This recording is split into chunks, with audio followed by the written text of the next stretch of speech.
छावा आणि इतर संघटनांकडून लातूर बंदची हाक देण्यात आली आहे। लातूरमध्ये छावा संघटनेच्या कार्यकर्त्यांना मारहाण झाली।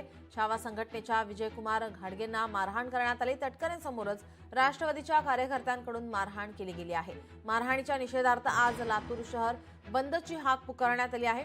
विजयकुमार घाडगे पाटलांवर रुग्णालयात उपचार सुरू आहेत। छावा संघटनेच्या शेतकरी आघाडीचे प्रदेशाध्यक्ष विजयकुमार घाडगे यांना राष्ट्रवादीच्या कार्यकर्त्यांकडून झालेल्या मारहाणीच्या निषेधार्थ आज सर्वपक्षीय लातूर शहर बंदचं आवाहन करण्यात आलेलं आहे।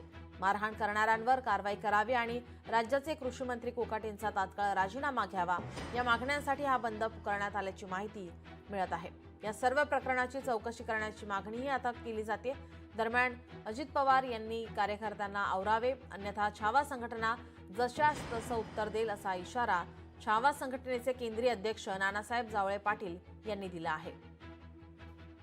राष्ट्रवादीने ही गुंड पाळण्याचं षडयंत्र जे आहे ते बंद करावं, या लोकांवर कारवाई करावी, संसदेत विधान भवनात पत्ते खेळणाऱ्या कृषी मंत्र्याचा तात्काळ राजीनामा घ्यावा, हकालपट्टी करावी या मागणीसाठी आज 21 तारखेला आम्ही सकाळी 9 वाजल्यापासून लातूर शहर बंदचं आव्हान सर्व पक्ष संघटना, शेतकऱ्याच्या वतीनं, कष्टकऱ्याच्या वतीनं, कामगाराच्या वतीनं, 18 पगड जाती धर्माच्या वतीनं केलेला आहे।